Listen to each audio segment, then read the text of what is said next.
vous avez été journaliste, vous avez fait du droit, et ça nous donne un petit peu envie de voir ce que vous pensez des faits divers. Et par exemple, de nous confier un fait divers qui pourrait pour vous, faire un bon polar. Je m'en suis servi de faits divers dans mes polars. Quand je travaillais sur Yahoo Lelger, sur le deuxième volume, sur les temps sauvages, je suis tombé par hasard sur les deux seuls faits divers qui ont lié la France et la Mongolie. Un système de vol organisé par des petits gamins de 10 ans ou 12 ans que la police n'arrivait pas à situer. Est-ce qu'ils étaient vietnamiens, chinois, et en fait ils étaient mongols. Et je m'en sers dans le bouquin. Et surtout un fait divers incroyable, puisque la France a été le terrain de jeu des services secrets mongols une fois. Et ils ont enlevé un opposant mongol sur le parking du McDo du Havre, d'une façon rocambolesque, comme seuls les hommes de main peuvent le faire, c'est-à-dire en embarquant le type sans précaution dans un coffre de voiture. Et ça m'aide. Maintenant, les faits divers, quelquefois, ne rentrent pas en tant qu'eux-mêmes dans l'histoire, mais des petits bouts de faits divers, le début d'un drame, la fin d'un drame, ça reste dans la mémoire et je m'en resserre de façon comme un puzzle. En fait, je reconstitue quelquefois des situations dramatiques qui sont inspirées de 3-4 faits divers différents.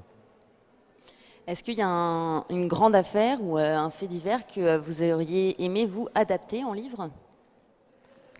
Souvent, ce sont les faits divers de rumeurs. C'est assez incroyable. À la fin, on a eu un exemple il n'y a pas très longtemps, cette rumeur sur les Roms qui enlèvent des enfants, qui ont provoqué des bagarres rangées dans Paris ou dans la banlieue parisienne il y a quelques semaines, même pas quelques semaines, quelques jours. Et ça me rappelle la rumeur d'Orléans, il y a quelques dizaines d'années, où tout le monde pensait qu'à Orléans, des femmes étaient enlevées pour un trafic de traite de blanches, qui étaient enlevées en essayant des vêtements dans les cabines d'essayage des magasins de porte-à-porter d'Orléans.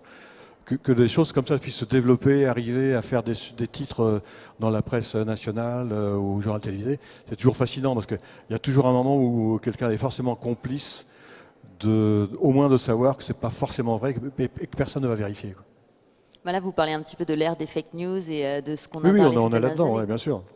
Et du coup, ça vous intéresserait de partir de ça et de construire quelque chose Oui, autour? partir de la fake news, mais pas seulement de la fake news, surtout de pourquoi et comment elle est fabriquée. Il y a déjà eu des bouquins ou des films qui ont été faits là-dessus. Mais si on remonte très très très loin, on s'aperçoit que aujourd'hui, tous les hommes politiques, quels qu'ils soient, ont autour d'eux une petite cellule qui sert pas forcément à fabriquer des fake news, mais à fabriquer des news qui vont leur servir dans leur image. Et là, on n'est pas loin de la fake news. Donc oui, c'est intéressant de savoir. Surtout, ce qui est intéressant de savoir, c'est à partir de quand l'intelligence artificielle sera capable de créer elle-même les fake news en fonction des calculs de probabilité qu'elle peut faire. Parce que l'intelligence artificielle, elle va être déterminante dans l'aide à la décision.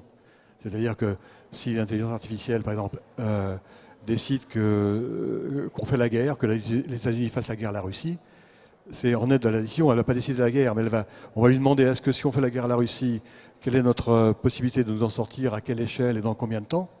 Si vous demandez ça aujourd'hui à Trump, il va réunir un premier groupe de personnes pendant un mois pour voir quelles sont les répercussions possibles dans les 10, 20, 30 prochaines années. Et ça va prendre des mois, parce que l'intelligence humaine n'est pas capable de le faire. Et après, ils vont nommer un groupe d'experts qui va approfondir les décisions du premier groupe. En gros, il va falloir 6 mois avant de décider si on attaque l'URSS ou pas, enfin la Russie ou pas. L'intelligence artificielle, elle peut vous le dire en une nanoseconde. C'est-à-dire qu'elle peut calculer les conséquences d'une imbécilité sur les 30 ou 40 prochaines années. Et elle le fait dans une nanoseconde, ce qui fait que la personne qui lui pose la question n'a même plus à hésiter puisque c'est la seule réponse possible, logique et artificiellement intelligente qu'il puisse prendre. Donc ça, c'est très dangereux. Et travailler là-dessus, oui, c'est peut-être intéressant. Alors on arrive à la fin de notre entretien, je me permets une dernière question, il va falloir une réponse rapide, mais là vous me parlez de tout ça et je me dis du coup Yann Manouk va-t-il nous faire bientôt quelque chose un peu dans la science-fiction ou sous un autre pseudo j'imagine? La science-fiction peut-être pas, mais l'approche anticipation, c'est-à-dire un environnement qui se passerait dans les années 30, par exemple 2030, oui, ça c'est très tentant, parce que ce qu'on voit arriver aujourd'hui avec l'intelligence artificielle, c'est terrible et ça peut donner lieu à toutes sortes de réflexions.